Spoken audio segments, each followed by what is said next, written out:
আমাদের ধারণা সরকারি চাকরি মানে তুমুল কম্পিটিশন, কিন্তু আপনি কি জানেন সরকারি এমন কিছু পদ আছে যেগুলোতে প্রায় সময় সার্কুলার দিয়ে লোক খুঁজে নিতে অনেক কষ্ট হয়। হ্যাঁ, এরকম ধরনের পদের একটা হচ্ছে ষাট মুদ্রাক্ষরিক কাম কম্পিউটার অপারেটর, যেটাকে স্টেনোটাইপিস্ট কাম কম্পিউটার অপারেটর বলা হয়। তো সরকারি এই জবটার বা এই পদটার কাজটা কি, বেতন কি, পদোন্নতি কেমন, যোগ্যতা কি ইত্যাদি নিয়ে সম্পূর্ণ গাইড হচ্ছে আজকের এই ভিডিওটি। আপনি যদি ষাট মুদ্রাক্ষরিক কাম কম্পিউটার সম্পর্কে আগে থেকে না জেনে থাকেন, তাহলে আজকের এই ভিডিওটি আপনাকে একটা নতুন দিগন্ত উন্মোচন করবে ইনশাল্লাহ। এই গ্রেডে এটা 13 থেকে 14তম একটা গ্রেডের একটি জব, যেখানে স্যালারি 11 থেকে 26,590 টাকা পাওয়া যাবে, যেটা মূল বেতন। আর স্নাতক যে কোনো বিভাগ থেকে এটা মূল যোগ্যতা হিসেবে ধরা হয়। যে কোনো বিভাগ, আপনি বাণিজ্য বিভাগে পড়াশোনা করুন বা মানবিক বা বিজ্ঞান, আপনি স্নাতক পাস কমপ্লিট করলে আপনি আসলে ষাট মুদ্রাক্ষরিক কাম কম্পিউটার অপারেটরে আবেদন করতে পারবেন। পদের পরিচিতি একটু জেনে নিন। সরকারি বিভিন্ন মন্ত্রণালয়, দপ্তর, সংস্থাতে গুরুত্বপূর্ণ তৃতীয় শ্রেণীর পদ হচ্ছে এই ষাট মুদ্রাক্ষরিক কাম কম্পিউটার অপারেটর। ষাট মুদ্রাক্ষরিক স্টেনোটাইপিস্ট কাম কম্পিউটার অপারেটর, এটা বেতন গ্রেড যেটা বললাম যে 13 থেকে 14, আর এটা তৃতীয় শ্রেণীর একটা জব।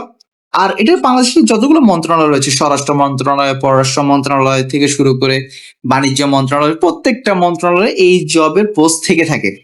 স্টেনোগ্রাফারের চেয়ে পার্থক্য হচ্ছে এই পদে স্নাতক ডিগ্রি ও computer word processing, email, fax পরিচালনা বাড়তি দক্ষতা লাগে, তাই গ্রেড সাধারণত একটু ভালো হয়। দায়িত্ব কর্তব্য, একজন ষাট মুদ্রাক্ষরিক কাম কম্পিউটারের প্রধান কাজের ক্ষেত্র হচ্ছে ডিকটেশন গ্রহণ ও শর্ট হ্যান্ড, অর্থাৎ ঊর্ধ্বতন কর্মকর্তার মুখে বলা কথা শর্ট হ্যান্ড চিহ্নে দ্রুত গতিতে লিখিয়ে নেওয়া এবং প্রয়োজন মতো সেটাকে নোট আকারে সংরক্ষণ করা। তারপর হচ্ছে ট্রান্সক্রিপশন ও টাইপিং, শর্ট হ্যান্ডের নোট থেকে কম্পিউটার বাংলা ও ইংরেজিতে টাইপ করে ডাটা প্রসেসিং এর চূড়ান্ত নথি প্রস্তুত করা। তারপরে কাজ হচ্ছে ইমেল এবং ফ্যাক্স পরিচালনা, দপ্তরিক ইমেল ও ফ্যাক্স আদান প্রদান পরিচালনা করা এবং প্রয়োজনীয় যোগাযোগ নথিভুক্ত করা।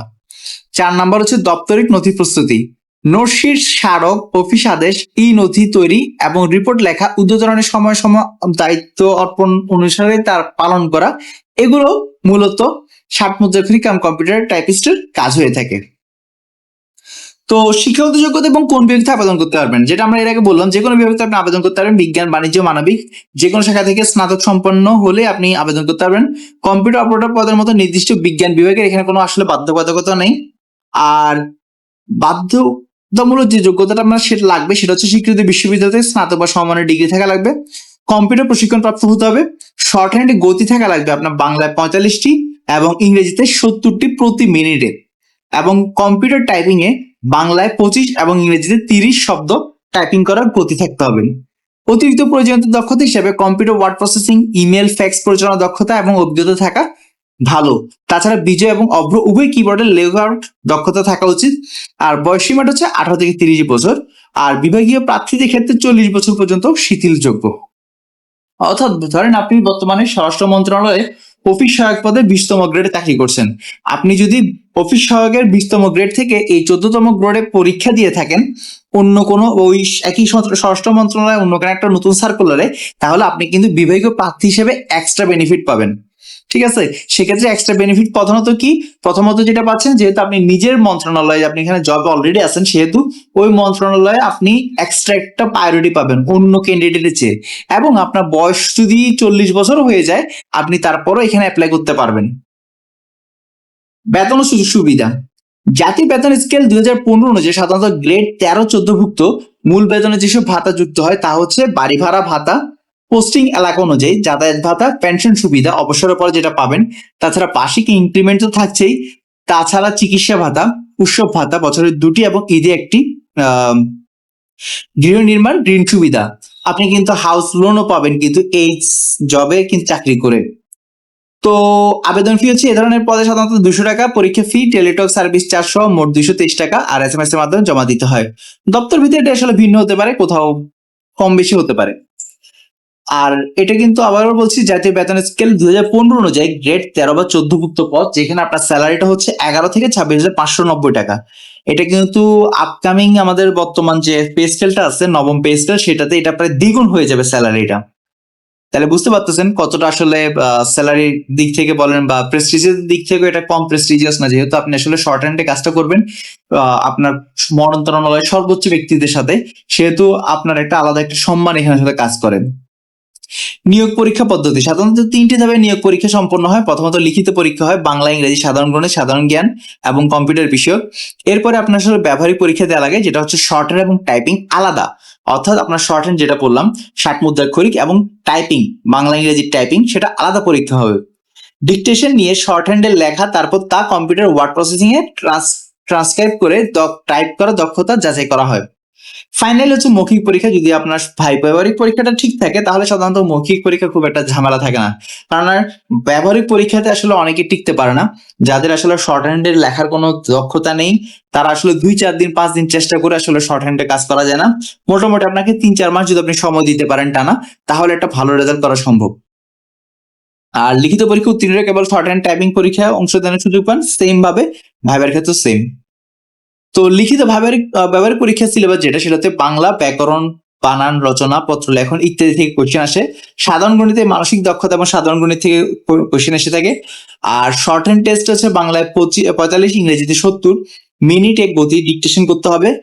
আর ইংরেজিতে গ্রামার, ট্রান্সলেশন, কম্পোজিশন, সাধারণ জ্ঞানে বাংলাদেশ, আন্তর্জাতিক বিষয়াবলী এবং কম্পিউটার টাইপিং এ ওয়ার্ড প্রসেসিং এ বাংলা 25 এবং ইংরেজি 30টি প্রতি মিনিটে আপনাকে টাইপ করার গতি থাকা লাগবে।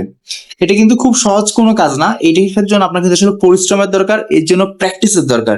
আপনি যদি প্র্যাকটিস করেন অবশ্যই আপনি প্রতি মিনিটে 25 থেকে 30 শব্দ টাইপিং করতে পারেন। এই ধরনের বিভিন্ন ধরনের টুলস আছে, বিভিন্ন অনলাইনে আসলে আপনি বিভিন্ন কিওয়ার্ড পাবেন, সেগুলোতে আপনি আসলে টাইপ করলে এই কিওয়ার্ডটা কিন্তু আসলে তুলে ফেলা সম্ভব 3-4 মাস পরিশ্রম করলেই। কোথায় কোথায় এই পদে চাকরি পাওয়া যায়? ঊর্ধ্বতন কর্মকর্তার দপ্তরে সংযুক্ত থেকে কাজ করতে হয়।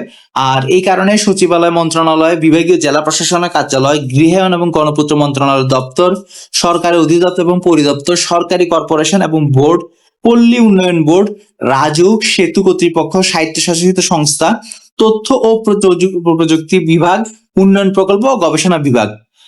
বেসিক্যালি প্রচুর পরিমাণে আসলে এই 60 মুদ্রাক্ষরিকের আসলে সার্কুলার হয়। তো আপনি আসলে চাকরি অনেক জায়গায় করার সুযোগ পাবেন। আপনার দরকার আসলে অ্যাপ্লাই করা আর ঠিক মতো পড়াশোনা করে প্র্যাকটিস করে নিজেকে যোগ্য করে তৈরি করা। পদোন্নতি এবং ক্যারিয়ার পরিকল্পনা। নিয়মিত কর্মদক্ষতা এবং বিভাগীয় পরীক্ষার ভিত্তিতে পদোন্নতি সুযোগ তো রয়েছে, পাশাপাশি এটা আপনি শুরু করতেছেন আসলে 13 থেকে 14তম গ্রেড দিয়ে, পাশাপাশি আপনি এখান থেকে অভিজ্ঞতা এবং বিভাগীয় পরীক্ষার ভিত্তিতে উচ্চতর গ্রেডে চলে যেতে পারেন। সেক্ষেত্রে আপনি সিনিয়র স্টেনোটাইপিস্ট বা ব্যক্তিগত কর্মকর্তা হতে পারবেন। আর পিএসসি সুপারিশক্রমে বিশেষ ক্ষেত্রে পদোন্নতির নজির রয়েছে, সেক্ষেত্রে আপনি প্রশাসনিক কর্মকর্তা বা সমমানের পদও পেয়ে যেতে পারেন। স্নাতক ডিগ্রি এবং অতিরিক্ত কারিগরি দক্ষতা, শর্ট হ্যান্ড ওয়ার্ড প্রসেসিং থাকার কারণে এই পদ থেকে প্রশাসনিক ধারায় পদোন্নতির সুযোগ তুলনামূলক ভালো, তবে তার নির্দিষ্ট বিধিমালা এবং পিএসসি সুপারিশের উপর নির্ভরশীল। অর্থাৎ যেহেতু আপনি এখানে কাজ করতেছেন সরাসরি প্রতিষ্ঠানের ঊর্ধ্বতন কর্মকর্তাদের সাথে, সেহেতু আপনার খুব বেশি সুযোগ থাকবে উপরে যে পদগুলো রয়েছে সেগুলোতে চলে যাওয়ার। পরীক্ষার প্রস্তুতির আসলে কিভাবে নেবেন? কার্যকর প্রস্তুতির জন্য গুরুত্বপূর্ণ পরামর্শ। লিখিত পরীক্ষার প্রস্তুতি। লিখিত পরীক্ষার জন্য আসলে আপনি এসএসসি স্তরে বাংলা ব্যাকরণ বইটা ভালোভাবে পড়ুন। ইংরেজি গ্রামারে টেন্স, ন্যারেশন, ভয়েস চেঞ্জ এগুলো ভালো করে পড়ুন। দৈনিক পত্রিকা পড়ে সাধারণ জ্ঞানটাকে হালনাগাদ রাখুন। অ্যাটলিস্ট আপনার লাস্ট 1 বছরের সাধারণ জ্ঞান যেগুলো আছে সেগুলো খুব ভালোভাবে আপনি মাথা রাখার চেষ্টা করুন। কম্পিউটারের প্রাথমিক যে বিষয়গুলো রয়েছে, হার্ডওয়্যার, সফটওয়্যার, এমএস অফিস, এগুলো বিষয়ে পড়ুন। এবং বিগত বছর যে মন্ত্রণালয় যখন পরীক্ষা দিচ্ছেন তখন বিগত বছরের প্রশ্নপত্রগুলো সমাধান করে প্রস্তুত থাকুন। তাছাড়া শর্ট এবং টাইপিং এর জন্য কিন্তু এখানে আপনাকে আলাদা প্রস্তুতির দরকার রয়েছে। অর্থাৎ শর্ট হ্যান্ডে বাংলায় 45, ইংরেজিতে 70 মিনিটে গতির লক্ষ্য রেখে নিয়মিত অনুশীলন করুন। প্রথমে নির্ভুলতার উপর জোর দিন, তারপর ধীরে ধীরে গতি বাড়ান। অর্থাৎ প্রথমে আগে আপনি জিনিসগুলোকে ঠিক রাখেন, অর্থাৎ ভুল করাটা বন্ধ করেন। এরপর আস্তে আস্তে যখন আপনার ভুল করাটা একদম থাকবে না তখন আপনি ধীরে ধীরে গতি বাড়ানো শুরু করেন। আর বিজয় অব্র কিবোর্ডের কম্পিউটার টাইপিং আয়ত্ত করুন। আওয়ামী লীগ সরকারের সময় বিজয় টাইপিংটা খুব বেশি ম্যান্ডেটরি ছিল, মানে আপনার বিজয়টা লাগবেই। এখন ওভাবে না লাগলেও তারপর আপনি বিজয় অব্র দুইটা আসলে কম্পিউটার টাইপিং আয়ত্ত করে আসলে নিজেকে প্রস্তুত রাখুন। কেননা বিভিন্ন সময় কিছু কিছু মন্ত্রণালয়ের ক্ষেত্রে তারা আসলে আসলে কোন কিবোর্ড আপনি টাইপিং করবে তারা সেটা ফিক্স করে দেয়। তো আপনার যদি দুইটাই আসলে টাইপিং আয়ত্ত থাকে তাহলে সেক্ষেত্রে আপনার ঝামেলা পড়তে হবে না। আর এমএস ওয়ার্ডে ওয়ার্ড প্রসেসিং, ইমেল, ফ্যাক্স পরিচালনার দক্ষতা অর্জন করুন। রেকর্ড করা ডিকটেশন শুনে শর্ট হ্যান্ডে লিখে তার টাইপে ট্রান্সক্রাইব করার চেষ্টা করুন।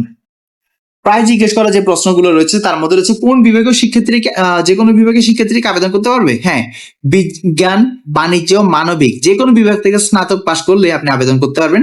নির্দিষ্ট বিভাগের কোনো বাধ্যবাধকতা নেই। এই পদটি স্টেনোগ্রাফার পদের পার্থক্য কি? স্টেনোগ্রাফার সাধারণত এইচএসসি বা স্নাতক যে কোনোটি চলতে পারে, কিন্তু এই পদে সব সময় স্নাতক ডিগ্রি এবং ওয়ার্ড প্রসেসিং, ইমেল, ফ্যাক্স পরিচালনার জন্য দক্ষতা প্রয়োজন হয়।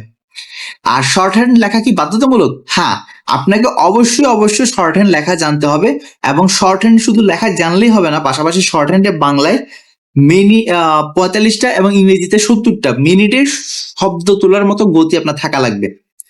পদোন্নতির বাস্তব সুযোগ কতটা? নিয়মিত ভালো কর্মদক্ষতা এবং বিভাগীয় পরীক্ষা উত্তীর্ণ হলে সিনিয়র পদে, বিশেষ করে প্রশাসনিক পদে পদোন্নতির সুযোগ থাকে এই পোস্ট থেকে। স্নাতক পাশ করে সরকারি চাকরি ভালো সুযোগ হচ্ছে যে কোনো বিভাগ থেকে পাশ করে শর্ট হ্যান্ড এবং টাইপিং দক্ষতা অর্জন করলে এই পদে ভালো ক্যারিয়ার করা সম্ভব।